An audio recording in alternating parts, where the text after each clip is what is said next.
नमस्कार दोस्तों, स्वागत है आपका हमारे यूट्यूब चैनल जरधारी क्लासेस में। दोस्तों, उत्तराखंड जिला सीरीज में हम यहाँ पे आज डिस्कस करने वाले हैं पौड़ी गढ़वाल जनपद के एमसीक्यू प्रैक्टिस सेट के बारे में। आपको पता ही होगा हमारे यहाँ पे पौड़ी जनपद कंप्लीट हो चुका है और उसके बाद हम यहाँ पे जो भी टॉपिक कंप्लीट होता है उसके यहाँ पे एमसीक्यू प्रैक्टिस सेट लेके आते हैं। तो आज हम यहाँ पे पौड़ी गढ़वाल जनपद के एमसीक्यू प्रैक्टिस सेट पर चर्चा करेंगे। काफ़ी इंपॉर्टेंट यहाँ पे मैं क्वेश्चन लेके आ रखा हूँ जो कि एग्जाम की दृष्टि से काफ़ी इंपॉर्टेंट है। तो चलिए दोस्तों, आज की वीडियो शुरू करते हैं। दोस्तों, आज का फर्स्ट क्वेश्चन है, अंग्रेजों ने ब्रिटिश गढ़वाल का मुख्यालय श्रीनगर से हटाकर पौड़ी कब स्थानांतरित किया? तो जैसे कि आपको पता है कि जब यहाँ पे ब्रिटिश शासन था तो उनका जो ब्रिटिश गढ़वाल का मुख्यालय था पहले वो श्रीनगर था, लेकिन उसके बाद 1840 में श्रीनगर से उसको पौड़ी में स्थानांतरित किया गया। तो इस क्वेश्चन का बी ऑप्शन राइट है। 1840 में अंग्रेजों ने ब्रिटिश गढ़वाल का मुख्यालय श्रीनगर से हटाकर पौड़ी स्थानांतरित किया। तो इसका बी ऑप्शन यहाँ पे राइट आंसर है। दोस्तों, यहाँ पे भी जितने क्वेश्चन मैं पौड़ी जनपद के बारे में बताऊंगा, इसमें से आपको कितने क्वेश्चन आ रहे हैं कमेंट बॉक्स में जरूर बताएं, उससे पता चल सके आपकी तैयारी कैसी चल रही है। क्वेश्चन नंबर 2 है यहाँ पे, पौड़ी जनपद उत्तराखंड के कितने जनपदों से सीमा बनाता है? ये क्वेश्चन कई बार आ चुका है एग्जाम में। तो पौड़ी जनपद बनाता है उत्तराखंड के 7 जनपदों से सीमा। तो उत्तराखंड का सर्वाधिक जो जनपद मतलब उत्तराखंड का कौन सा जनपद सर्वाधिक जनपदों से सीमा बनाता है? तो वो पौड़ी जनपद ही है जो कि उत्तराखंड के 7 जनपदों से सीमा बनाता है। कौन कौन से हैं? पूर्व में हो गया अल्मोड़ा और नैनीताल, पश्चिम में हरिद्वार और देहरादून, उत्तर में हो गया टिहरी, रुद्रप्रयाग, चमोली। तो कुल मिला के ये हो जाते हैं आपके 7 जिले जो कि पौड़ी जनपद जिनसे सीमा बनाता है। तो क्वेश्चन नंबर 2 का बी ऑप्शन राइट आंसर है। क्वेश्चन नंबर 3 है यहाँ पे, नयार नदी गंगा नदी से किस स्थान पर संगम करती है? नयार नदी किसकी सहायक नदी है? गंगा नदी की सहायक नदी है। और किस स्थान पर संगम करती है? तो ये करती है यहाँ पे ब्यास घाट पर। डी ऑप्शन इस क्वेश्चन का राइट आंसर है। देखो, नयार नदी भी 2 नदियों से मिलकर बनी है, पूर्वी नयार और पश्चिमी नयार। पूर्वी नयार पश्चिमी नयार दोनों कहाँ से आती है? दुधौली श्रेणी से आती है और सतपुली के निकट पूर्वी नयार और पश्चिमी नयार का संगम होता है। उसके बाद सतपुली से आगे ये नयार नदी के नाम से जानी जाती है और फिर ब्यास घाट में ये गंगा नदी से संगम करती है। तो नयार नदी और गंगा नदी का संगम स्थल कहाँ पे है? ब्यास घाट में है। तो डी ऑप्शन इस क्वेश्चन का राइट आंसर है। क्वेश्चन नंबर 4 है यहाँ पे, कर्णवाश्रम कौन सी नदी के तट पर बसा हुआ है? तो कर्णवाश्रम बसा हुआ है आपका मालिनी नदी के तट पर। सी ऑप्शन इस क्वेश्चन का राइट आंसर है। कर्णवाश्रम कहाँ स्थित है? कोटद्वार से लगभग 14 किलोमीटर दूर है कर्णवाश्रम और ये बसा हुआ है मालिनी नदी के तट पर। और कौन से पर्वतों की गोद पर बसा है? तो हेमकूट और मणिकूट पर्वतों के मध्य बसा हुआ है आपका कर्णवाश्रम, जो कि कण्व मुनि की तपस्थली है। और यहाँ पे महर्षि महाकवि कालिदास ने यहाँ पे अभिज्ञान शाकुंतलम की भी रचना की है। और वर्तमान में इसको क्या कहा जाता है? चौका घाट के नाम से भी जाना जाता है कर्णवाश्रम को। तो ये भी आपको नोट करने हैं। यहाँ पे प्रत्येक क्वेश्चन के बारे में डिटेल्स एक्सप्लेन कर रहा हूँ ताकि आपका साथ साथ में रिविजन हो जाए हर टॉपिक। क्वेश्चन नंबर 5 यहाँ पे, कालागढ़ बांध परियोजना कौन सी नदी पर बनी हुई है? तो जो कालागढ़ बांध परियोजना है ये कालागढ़ नामक स्थान पर है और यह है आपकी पश्चिमी रामगंगा पर बनी हुई है। कालागढ़ बांध परियोजना जो कि पौड़ी जनपद में स्थित है। जो पश्चिमी रामगंगा ये भी दुधौली श्रेणी से आती है और कालागढ़ नामक स्थान पर ये पौड़ी जनपद से बाहर उत्तर प्रदेश में के लिए निकल जाती है, यानी राज्य से बाहर ये कहाँ पे होती है? कालागढ़ नामक स्थान पर। और यहीं पर आपको देखने को मिलेगा कालागढ़ बांध परियोजना जो कि है आपकी पश्चिमी रामगंगा पे। तो क्वेश्चन नंबर 5 का बी ऑप्शन राइट आंसर है। क्वेश्चन नंबर 6 है यहाँ पे, कमलेश्वर महादेव मंदिर काफ़ी प्रसिद्ध मंदिर है कमलेश्वर महादेव मंदिर। तो कहाँ पर ये स्थित है? तो ये स्थित है आपका श्रीनगर गढ़वाल में। तो बी ऑप्शन क्वेश्चन नंबर 6 का राइट आंसर है। क्वेश्चन नंबर 7 है यहाँ पे, कोटद्वार को किस नाम से जाना जाएगा? यानी अब कोटद्वार को किस नाम से जाना जाएगा? तो इसका राइट आंसर है कण्व नगरी के नाम से जाना जाएगा कोटद्वार को, क्योंकि कोटद्वार से लगभग 14 किलोमीटर दूर कर्णवाश्रम है जो कि कण्व मुनि की तपस्थली है। तो उन्हीं कण्व ऋषि के कारण अब कोटद्वार को कण्व नगरी के नाम से जाना जाएगा। कोटद्वार के बारे में कुछ अन्य इंपॉर्टेंट क्वेश्चन है। कोटद्वार को गढ़वाल का प्रवेश द्वार कहा जाता है और ये खोह नदी के निकट पर यानी खोह नदी के तट पर बसा हुआ है कोटद्वार। और कोटद्वार में मोर ध्वज का किला भी है। तो ये भी आपको नोट करना है कोटद्वार के बारे में। तो क्वेश्चन नंबर 7 का right answer option C, Kotdwar को कण्व नगरी के नाम से जाना जाएगा। क्वेश्चन नंबर 8 है यहाँ पे, गढ़वाल विश्वविद्यालय की स्थापना कब हुई? तो गढ़वाल विश्वविद्यालय की स्थापना हुई 1973 में। सी ऑप्शन इस क्वेश्चन का राइट आंसर है। 1973 में गढ़वाल विश्वविद्यालय की स्थापना हुई।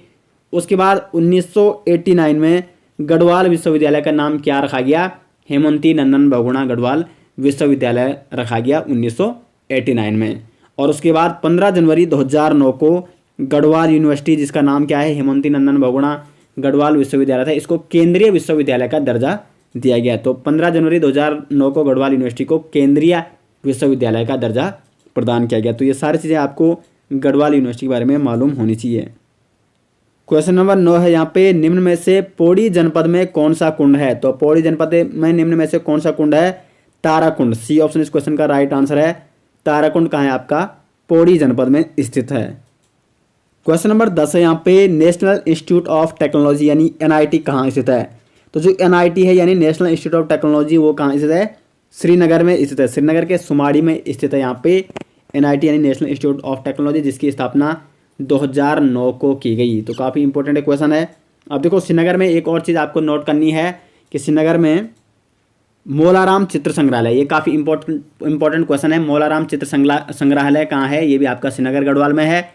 और उच्च स्थानीय पौध शोध संस्थान, उच्च स्थानीय पौध शोध संस्थान, ये भी आपका श्रीनगर गढ़वाल में है। क्वेश्चन नंबर 11 यहाँ पे, दनगल मेला कहाँ आयोजित किया जाता है? दनगल मेला पौड़ी जनपद का एक प्रसिद्ध मेला है और ये आयोजित किया जाता है पौड़ी जनपद के सतपुली में। तो बी ऑप्शन इस क्वेश्चन का राइट आंसर है। दनगल मेला सतपुली में आयोजित किया जाता है। क्वेश्चन नंबर 12 है यहाँ पे, निम्न में से कौन सी विधानसभा सीट अनुसूचित जाति यानी SC हेतु आरक्षित है? तो यहाँ पे जो पौड़ी विधानसभा सीट है, बी ऑप्शन इस क्वेश्चन का राइट आंसर है। पौड़ी विधानसभा सीट यहाँ पे SC यानी अनुसूचित जाति के लिए आरक्षित है। अब पौड़ी जनपद में कुल कितनी विधानसभा सीटें हैं? 6 विधानसभा सीटें। कौन कौन सी है? पौड़ी है जो कि SC हेतु आरक्षित है, श्रीनगर, यमकेश्वर, लैंसडौन, कोटद्वार और चौबट्टा खाल। तो ये 6 सीटें यहाँ पे विधानसभा सीटें। तो क्वेश्चन नंबर 12 का यहाँ पे बी ऑप्शन राइट आंसर है। पौड़ी जो विधानसभा क्षेत्र है वो SC यानी अनुसूचित जाति के लिए आरक्षित है। क्वेश्चन नंबर 13 है यहाँ पे, बैकुंठ चतुर्दशी मेला कहाँ आयोजित किया जाता है? तो जो बैकुंठ चतुर्दशी मेला है पौड़ी जनपद का प्रसिद्ध मेला है और ये आपका पौड़ी के श्रीनगर गढ़वाल में आयोजित किया जाता है। डी ऑप्शन इस क्वेश्चन का राइट आंसर है।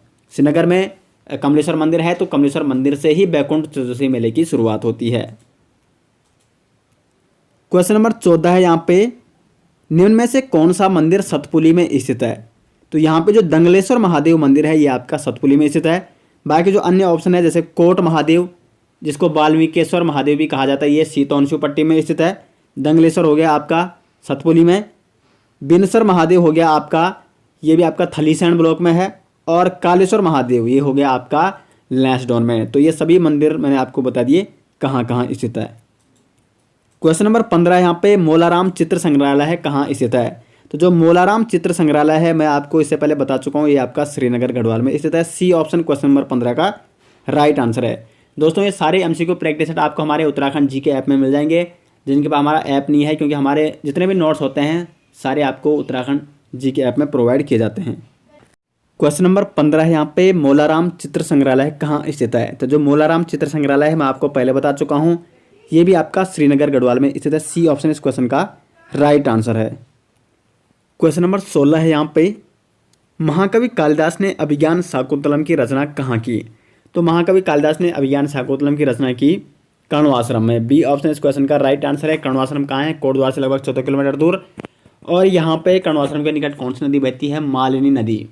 तो ये इंपॉर्टेंट फैक्ट है कण्वाश्रम के बारे में, तो ये आपको नोट करने हैं। तो महाकवि कालिदास ने अभिज्ञान शाकुंतलम की रचना की कण्वाश्रम में। और अभिज्ञान शाकुंतलम में शकुंतला और दुष्यंत की प्रेम कहानी आपने सुनी होगी, तो वो उनकी जो प्रेम कहानी है, प्रेम प्रणय है, वो इसी से संबंधित है, कण्वाश्रम से। तो बी ऑप्शन इस क्वेश्चन का राइट आंसर है। क्वेश्चन नंबर 17 है यहाँ पे, दुनाव परियोजना किस नदी पर है? तो दुनाव परियोजना है आपकी पूर्वी नयार नदी पर।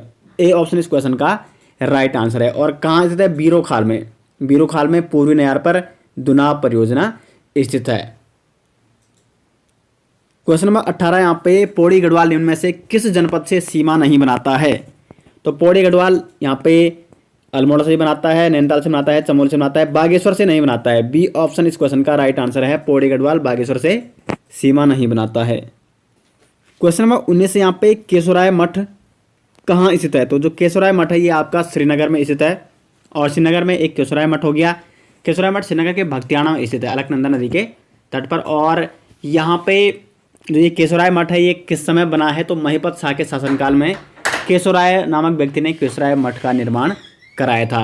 और एक और चीज़ यहाँ पे कमलेश्वर मंदिर हो गया, ये भी आपका श्रीनगर में है। शंकर मठ ये भी आपका श्रीनगर में है, अलकनंदा नदी के निकट। तो ये तीनों चीज़ें आपको यहाँ पे हो गया, केशवराय मठ हो गया, शंकर मठ हो गया और कमलेश्वर मंदिर, ये आपके श्रीनगर गढ़वाल में है। क्वेश्चन नंबर 20 है यहाँ पे, गढ़वाल मंडल का गठन कब किया गया? तो गढ़वाल मंडल का गठन किया गया 1969 में। और गढ़वाल मंडल का मुख्यालय कहाँ है? तो पौड़ी में स्थित है गढ़वाल मंडल का मुख्यालय। तो टोटल 20 क्वेश्चन थे पौड़ी जनपद के बारे में। पौड़ी जनपद सीरीज में एमसीक्यू प्रैक्टिस सेट इसका कंप्लीट होता है। तो इन 20 क्वेश्चन में से आपको कितने क्वेश्चन आए जरूर बताएं, और आपको ये सीरीज कैसी लग रही है, जिला सीरीज उसके बाद एमसीक्यू प्रैक्टिस सेट, अपने राय कमेंट बॉक्स में ज़रूर दें, क्योंकि आपके कमेंट से काफ़ी मोटिवेशन मिलता है और हमें अधिक से अधिक अच्छा कंटेंट आपको प्रोवाइड करने का मन करता है। तो अपने कमेंट बॉक्स में राय ज़रूर दिया करें और वीडियो को लाइक और शेयर ज़रूर करें। मिलते हैं दोस्तों नेक्स्ट के साथ, तब तक के लिए धन्यवाद।